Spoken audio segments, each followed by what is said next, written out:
cantamos aquí.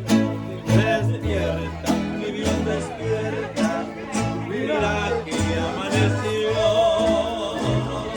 Pajarillos cantan, la luna ya se metió. Qué linda está la mañana, hoy que vengo a saludarte. Venimos todos juntos, un placer a felicidad. El día en que tú naciste, nació toda mujer. En la fila del bautismo, cantaron los reyes señores. Y amaneciendo, ya la luz del día anunció, levantarte de mañana, mira que ya amaneció.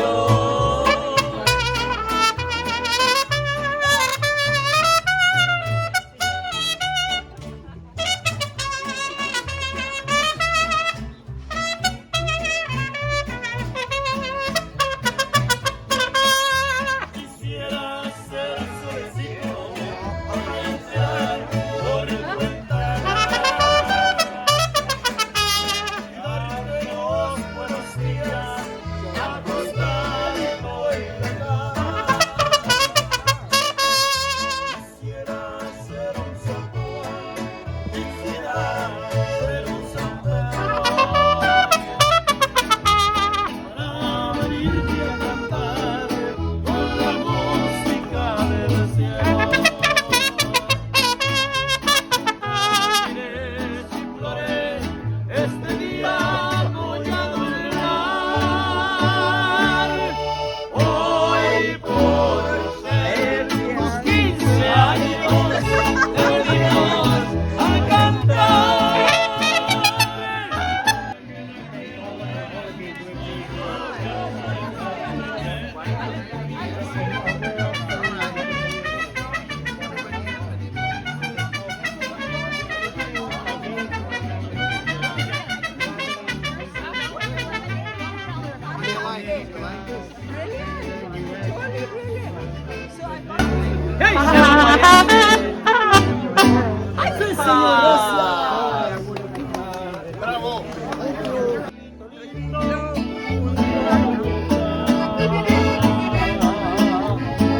No se molesta a nadie, cielito lindo, y a mí me toca. Ay, ay, ay, ay, no llores, porque cantando se alegra, cielito lindo, con los corazones.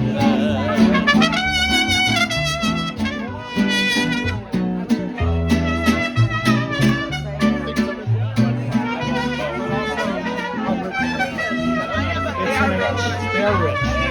So I think the generosity is of spirit, but it's a lot easier to be generous of spirit when you're rich as God. Hi, oh, she's the. Oh, okay. So that's just before the. Yeah. Hi. Yeah. Thank you. Thank you. First is Ellen. Where's Ellen? Woo! So Lincoln and I have known Richard Cash since 1970. All right? But in 1970, we met him in absentia because we arrived in Dhaka, East Pakistan, and lived initially in the house that he had just vacated. And it was full of myths and legends. But we moved out because it also was known as the Parda house, which meant Parda meaning curtain. All the windows were opaque, so you couldn't see outside, and I just have to open windows and see the light. So we moved out, but it served some purpose for Richard, that house. And he has become the dearest of friends over the 51 years? 51 years? 52? And it's for many reasons. I mean, we share a love of Bangladesh and India. We share a love of cribbage and card games. We share a love of travel. We love Richard for his humor. We love Richard for his ability to make conversation. We love Richard for his loving to debate issues, especially around public health. But I have a particular reason that I love Richard beyond measure. And that's because he also knew all of our family. He knew my 3 grandkids when they were very young. He knew our kids when they were extremely young. He went with me to visit my mother when she was 90 in a retirement home and asked her to tell him her history. He didn't know what he was in for. She started. It was not linear. It referenced all kinds of people. He had no idea who they were. But Richard listened so attentively, and my mother adored Richard. So he was beloved of the whole family. But my favorite story, and I'll end with this, was 1971 or early 72, maybe 71. And our son Greg was 2.5, and our daughter Alexis, where's Alexis? Okay, Alexis, she was newborn. And we, Richard Cash and us and others, were involved in fighting for the recognition of Bangladesh by the US government, which was being nixed by Nixon and Kissinger. And he had come down from Baltimore to where we had just taken up residence in Bethesda, Maryland. And he slept on our pull-out sofa in the living room. And I had a 2.5-year-old and a newborn. And the morning after he spent the night, I slept in. And I woke up and I said, oh my God, it's 7 o'clock, it's not 5:30, what's happened? And I went out into the living room, and seated on the sofa bed with Richard was our 2.5-year-old Greg. And he was reading stories to Greg and had allowed me to sleep an extra hour and a half. And for me, there was nothing better than that. So Richard, cheers to you and friendship. Yep. Okay. Yeah. Thank you very much. Now, I think others should speak. I told Stella I wanted to say something, so No, other people can be so brass. I don't, thank you very much. I don't want to. I want to introduce you all to a magic show that is going to go on in 5 minutes. Please get your Nobody else cake. can speak, Richard? Oh, all right. If all right was that answer, if you had said no, I would have kept my mouth shut. Okay. Hard to do, John. Which as people who know me know All it's right. hard to do. All right. Just a couple, not too minutes. Not too long, just a couple. Richard, you have a garden full of people who love you, which is what Marty mentioned, and most here have a garden full of people who have loved you and are loving you and appreciative of who you are and the extra hour and a half of sleep. Many people have had the privilege to be a colleague and to benefit from that argumentative at times but incredibly inquisitive and brilliant contrarian thinking. But there are 2 things I want to add to what Marty said, and I agree with everything Marty said. And that is, there are some of us, because I don't believe I'm alone, who have 2 additional benefits. One, you're a fabulous mentor. My career is in large measure because of the intellectual generosity and the patience with mistakes, which are part of mentoring, somebody. And you have continued to be my mentor at this stage of our lives. And I use you as an example with my students that they should cultivate their mentors and stick with them for a lifetime. And you've given me the privilege to have cultivated you as a mentor and to stick with you for a lifetime, right? But you are also, as Marty said, Uncle Richard, right? And a remarkable spirit that you can have an accomplished academic, an intellectual mentor, but each of my 3 children said, tell Uncle Richard I love him, right? For that ability to step beyond the bounds of professionalism and to engage with people, with their families in their whole life not their professional life alone. That's a special gift. So, thank you.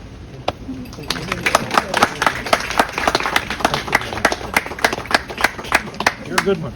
We'll keep you around. So Richard, too airy-fairy for me. I just want people to know that the first time I met Richard, I rejected him for a job. Yes, And so the fact that he's at Harvard is really because of me. So I just want that noted. This is true. Stella, please.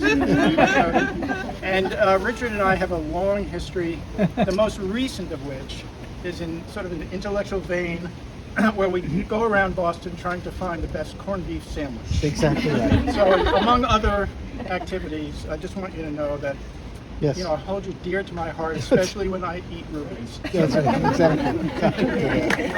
I'll be very brief, unlike Joel and John. And I won't say anything about Marty. So I was deep into my own career, and it must have been in the mid or late 1980s.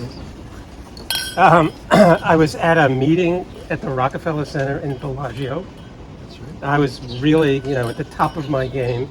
And I was walking up to the big house, and across the way, somebody yelled at me, "Richard! Richard!"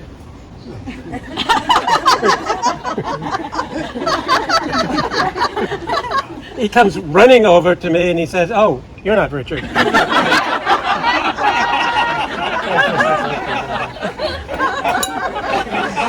There used to be a brand of cough. There used to be a brand of cough drops, which had two bearded brothers in it.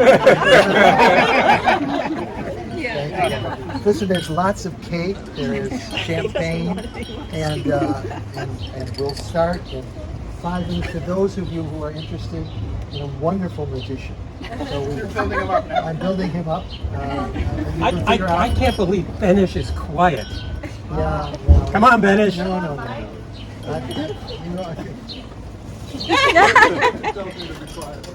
Well, I must say that following Richard will take you into some strange circumstances. And I followed Richard, and I did end up in some strange circumstances. And one of the strange circumstances I remember most is a picture of Jerry, Richard, and I in Bhutan, all dressed in go, as sort of the three yogis.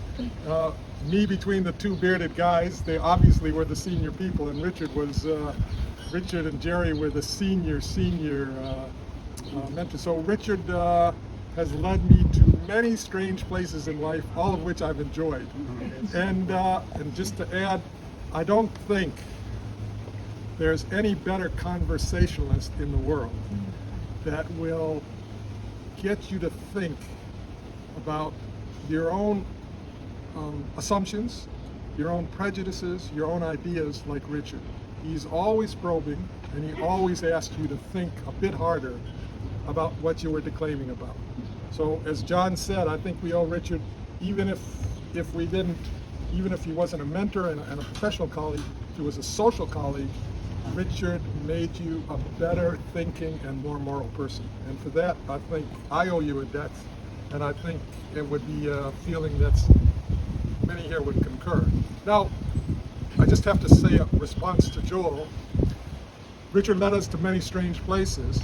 If you guys find a good corned beef sandwich in Boston, more power to you, because that is a lost cause. That is a lost cause. Come to Baltimore, come to Detroit, go back home to Milwaukee, you'll find a good corned beef sandwich. You and Joel are obviously using this as another excuse. That's true. So Joel can tell Sarah he's actually doing something productive. Exactly. Absolutely. So I'd like to say something about Richard. I haven't known Richard for the 50, 60 years that many of you have. I think it's a much lesser time. But today I want to acknowledge the person who makes Richard such a special person. And this woman with the camera here. I only know Richard because of Stella, to be quite honest. But I also know the remarkable stories about how Richard got Stella, including how he held his stomach in as he walked down a beach in Kerala as this beautiful woman was sunbathing, and then decided to go to Mount Kailash with Stella. So I think I'd like to raise a toast to the wonderful Richard and Stella. And he was starting his studies of diarrhea.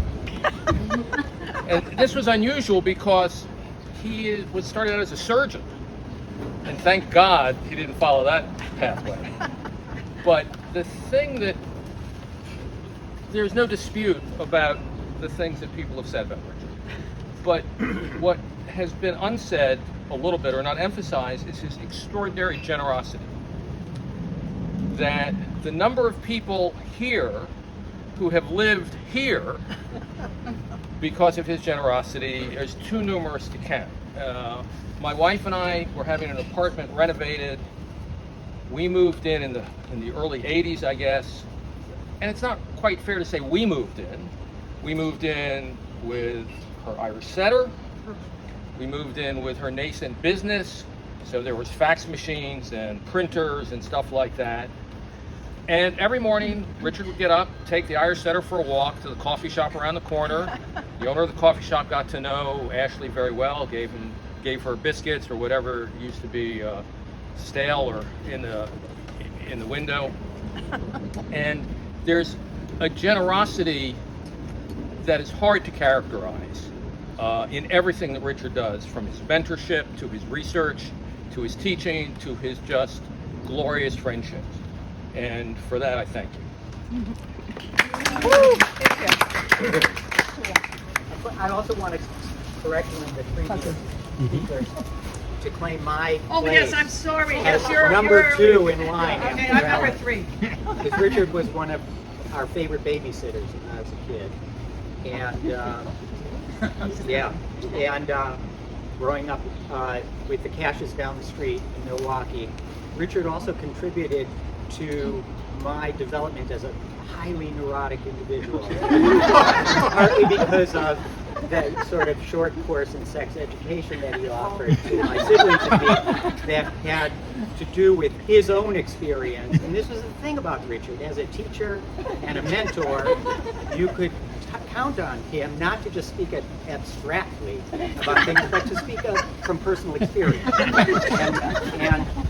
personal experience that I'm thinking of. He says not true. All of this is true, and much more. And this has everything to do with what at the time was called the Milwaukee brace. It's a brace, an orthopedic brace that lots of children were threatened with, but some kids actually had to wear as a treatment for scoliosis. Well, Richard was one of those wearers, and in high school, he got a chance to date, was it Joel Freeberg's Was it daughter? Susie Freeberg? I think it was Susie Freeberg. Just naming names. Right. Sorry. So he got to go out with Susie Freeberg, and he told us kids that he cleverly, he had his brace on, but he brought along a screwdriver in case he got lucky. And then went on to explain to us that we're like some kids in high school will like go out of their way to get screwed. He was trying to get unscrewed.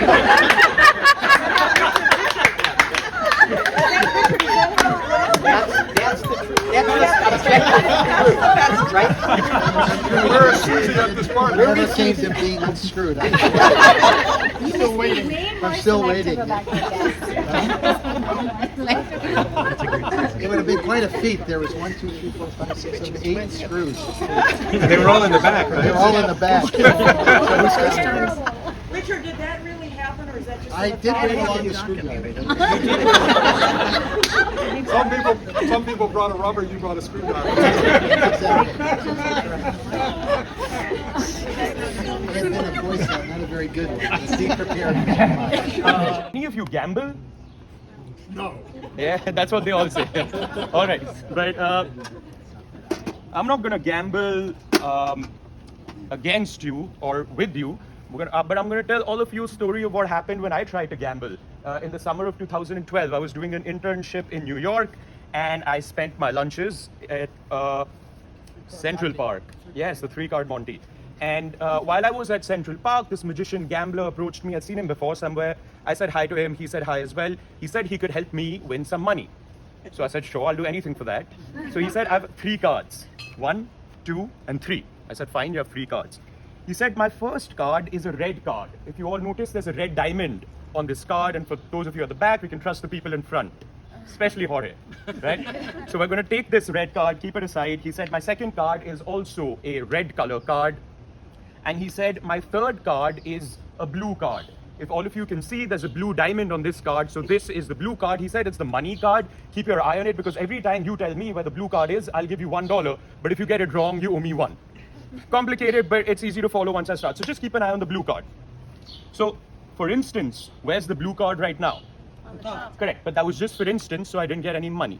Now, that guy was really, really quick with his hands. So what he did was he took the top card, the blue card, and he put it at the bottom. I said, I caught you, the blue card's at the bottom. He said, wrong, it's not at the bottom. You owe me $1. So I said, but it's not at the bottom. It should be on top or in the middle. So I said, first, it's on top. He said, wrong, it's not on top either. You owe me $2. So I said, if it's not at the bottom, not on top, it has to be in the middle. He said, wrong, the blue card's not in the middle. You owe me $3. So I said, I just saw 3 red cards. You have more than 3 cards. Sorry, you don't even have a blue card. So he said, wrong, I do have a blue card.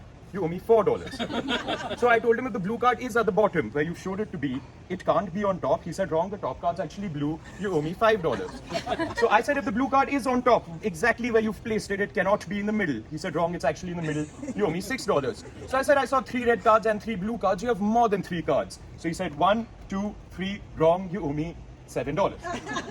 So at this point, I wanted to just pay him the money and walk away, but he said, wait, we'll play double or quits, double or nothing. You know how that works, right? So if I get it right, I'm 0. If I get it wrong, I'm double of $7, $16. Okay, you guys are paying attention. Okay, so he asked me if this is a blue card, and he kept it face up for everyone to see. And this is a red card, and he kept it face up. What color card was this? Red. I told him with my luck, it'll be half blue and half red. He said, wrong, you owe me $14. Oh, that was so wonderful. Thank you. Wonderful. All right. So that was a children's magic trick. I was testing the audience. I'm glad you guys liked that. Yeah. All right. Great. So what I'm going to do is now move into the serious stuff, the fun stuff. I have a pack of cards, and what I'm going to do is, sir, could you help me? You're the closest. No, keep sitting. And I'd like you to reach in and pick out any one card. Now, do you want that one or the one I was supposed to force you to take? You're good with that? All right. Have a look at it. Do you like the card? I do. All right. Now, I'm going to turn around. I want you to show the card to everyone and don't show it to me. You know why, right? Because I've seen this trick before. So just show it to everyone else. All right? I don't want anyone to name the card aloud. Okay. Because Richard is going to text it to me anyway. All right? And now I'm turning around and I'm going to shuffle. I want you to say the 4-letter word. Stop. Why are you giggling, sir? Stop. Can you put your card back and face down? Thank you so much. Now, for the first time, could you just press down on my cards? Thank you. If I riffle my cards and tap on them, one card is going to reveal itself. I hope everyone can see that one card and one card only has changed colors from red to blue. I thought Democrats like red to blue. No? Anyway, I'm going to snap my fingers, and this blue card was a 3 of hearts. Was that your card? Thank you. So we'll continue. We'll continue. All right, because sir, you weren't clapping, so I got to impress you. I got to impress you a little more. Watch carefully. We're going to take the 3 of hearts. I forgot your name, sir. Jorge. We're going to take the 3 of hearts, and we're going to keep it aside, and we're probably just going to keep something on it so it doesn't fly away. And Jorge, once again, I'm just going to shuffle. Could you say stop whenever you like? Oops. Ooh. Stop. Could you have a look at the second card, the card you said stop at? Yes. All right. I'll walk around because Stella said many people need reading glasses. Okay. All right. And now, once again, could you press down? That was quite hard, but let's see. I'm going to snap and tap, and once again, one card is going to change colors from red to blue, and that blue card was the Oh, you lost it. Oh, sorry, I think you pressed too hard. I'll find it. Yeah. Can anyone see the blue card anywhere? On the table. I'm sorry? On the table. Oh, on the table? Oh, yeah, sorry. Thank you so much. I forgot. In my cards, there is just one card that's blue, which is on the table, right? Jorge, can you show it to everyone?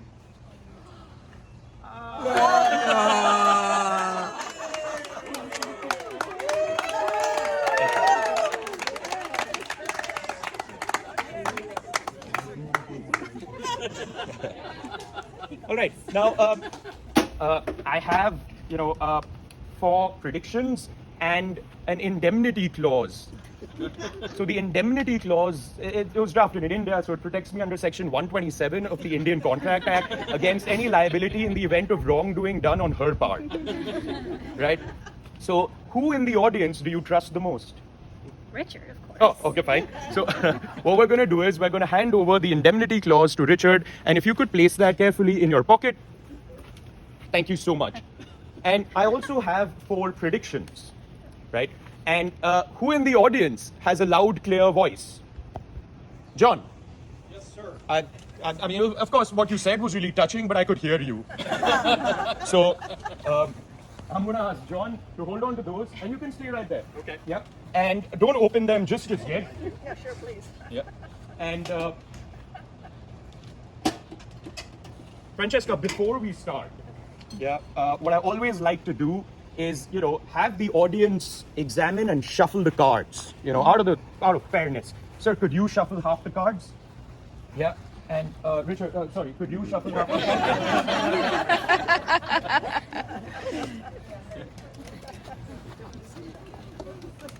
I'm the one who shuffles in I know, that's fine.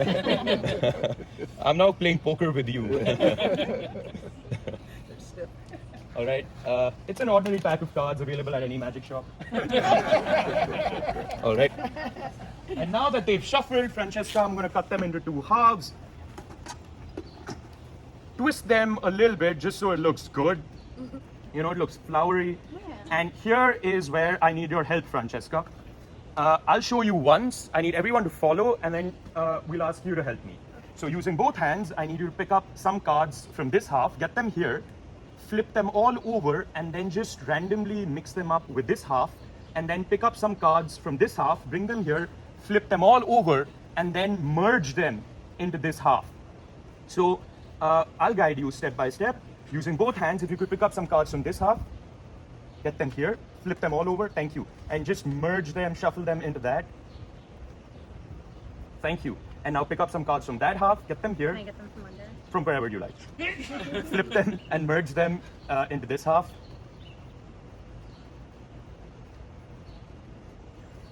All right, should Francesca do it one more time, or are we all satisfied? Satisfied. John has spoken. What do you say? John has said one more time, yeah. So if you could pick up some cards from here, get them all there, flip them and merge them into this half. Thank you so much. And now all I'm going to do is just put one half on the other and, let the cards be exactly as they are. Now, thank you for shuffling, but I still need your help. I'm going to count on you. John, in a loud, clear voice, could you read out prediction number 1? Are they in order? Are they numbered? I believe so. Prediction number 1. 23 cards will be face down. Could you say that again so people can understand once more? 23 cards will be face down. So prediction number 1 says that 23 cards will be face down. So could you pick up all the cards and count the cards which are, you could Can I make them straight? Yeah, if you don't, just be careful while doing that because the prediction is written. There we go. Awesome. Okay, so disregard the face-up cards and one by one loudly. 1, 2, 3, 4, 5, 6, 7, 8, 9, 10, 11, 12, 13, 14, 15, 16, 17, 18, 19, 20, 21, 22, 23.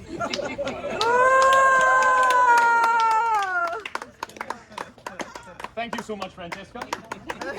Now, sir, in a loud, clear voice, if you could read out prediction number 2. 12 of them will be red in color.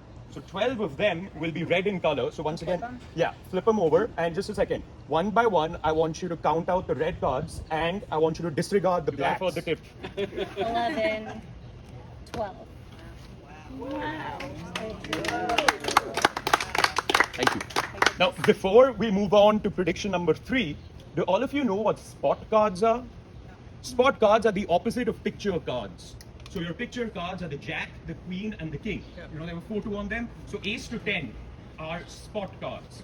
Keeping that in mind, could you please read out prediction number 3? I want to know if I get $1 every time Prediction number 3, all black cards will be spot cards. So could you just kind of spread them? Avoid the king. They are indeed all spot cards.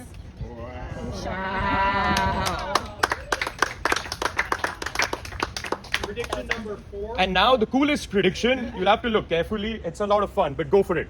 all black cards will be even numbers. All black cards are even numbers.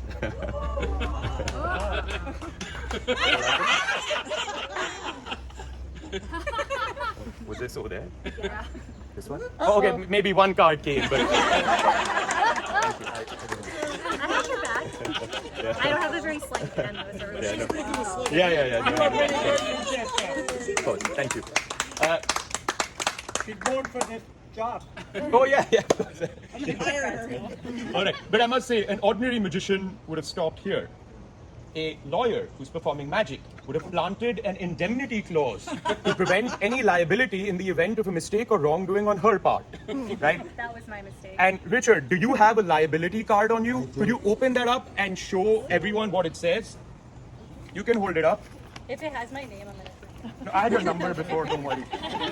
No.